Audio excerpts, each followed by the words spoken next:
ಈಗ 100 ಕೋಟಿದ ಬಗ್ಗೆ ಮಾತನಾಡಿದ್ರಿ, ಡಾಗ್ ಬಗ್ಗೆ. ಬಿಗ್ ಬಾಸ್ ವೇದಿಕೆಗೆ ಎಂಟ್ರಿ ಕೊಡ್ಬೇಕಾದ್ರೆ ಸುದೀಪ್ ಸರ್ ಒಂದ್ ಮಾತನಾಡ್ತಾರೆ, 100 ಕೋಟಿ ನಾಯಿ ಬಗ್ಗೆ ಮಾತನಾಡ್ತೀರಿ, ಇಲ್ಲಿ ಗೆದ್ರೆ ಸಿಗೋದು ಕೇವಲ 50 ಲಕ್ಷ, ಮತ್ತಿದ್ ಯಾಕೆ ಅಂತ ಅದ್ರ ಬಗ್ಗೆ ಒಂದ್ಸರಿ ಏನಾದ್ರು ಹೇಳ್ತೀರಾ? ಬಿಗ್ ಬಾಸ್ ವೇದಿಕೆಯಲ್ಲಿ ವಿಟಿ ಶೂಟ್ ಆಗುತ್ತೆ.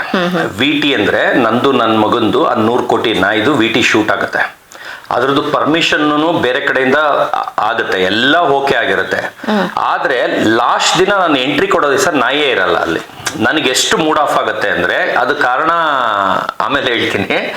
ಅಲ್ಲಿ ಲಾಂಚ್ ಆಗಿದ್ರೆ ಅವ್ರಿಗೆ ಚಾಲೆಂಜ್ ಮಾಡ್ಕೊಂಡು ಹೋಗಿರ್ತೀನಿ, 1 ಡೇಲಿ ವರ್ಲ್ಡ್ ನ್ಯೂಸ್ ಮಾಡ್ತೀನಿ ಅಂತ. ಅಂದ್ರೆ ವಿಟಿಲಿ ಏನಾದ್ರು ಬಂದಿದ್ರೆ ನನ್ನ ಮಗನಿಗೆ ಅದ್ರದ್ದು ಪೋಸ್ಟರ್ನ ನಂದು ಒಂದು ವರ್ಲ್ಡ್ ವೈಡ್ ಮೀಡಿಯಾದು ಗ್ರೂಪ್ ಇದೆ. ಆ ವಿಟಿಲ್ ಬಂದಿದ್ ನಾಯಿ 100 ಕೋಟಿ ವರ್ತ್ ಡಾಗ್ ಅಂತ.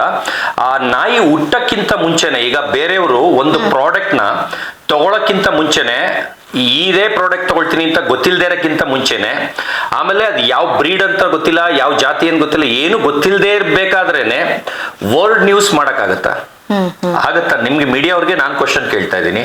ನಾನು ಮಾರ್ಚ್ 30ನೇ ತಾರೀಕು ತಗೊಳಕ್ಕಿಂತ ಮುಂಚೆನೆ USA, UK, ಲಂಡನ್ ಎಲ್ಲಾ ಕಡೆ ಅದ್ರ ಇಂಟರ್ವ್ಯೂ ತೋರಿಸ್ತೀನಿ. ಈಜಿಪ್ಟ್, ಸೌದಿ ಎಲ್ಲಾ ಕಡೆ ಆ ನಾಯಿ ಇವಾಗ ಯಾವ್ದು 18ನೇ ತಾರೀಕು ನಾನು ಲಾಂಚ್ ಮಾಡ್ತಾ ಇದ್ದೀನಿ, ಆ ನಾಯಿದು ವರ್ಲ್ಡ್ ನ್ಯೂಸ್ ಅಲ್ಲಿ ತೋರಿಸ್ತೀನಿ. ಅಂದ್ರೆ ಒಂದು ತಗೊಳ್ತಾ ಇದ್ದೀನಿ ಅಂತ ಕನಸು ಕಟ್ಕೊಂಡಿದ್ದೀನಿ ಅಂತ ಹೇಳಿದ್ದೆ, ಕನಸು ಕಟ್ಕೊಂಡಿರೋದನ್ನೇ ನ್ಯೂಸ್ ಮಾಡಿದ್ದೆ, ಅದನ್ನ ಇವಾಗ ನನಸು ಮಾಡ್ತಾ ಇದ್ದೀನಿ.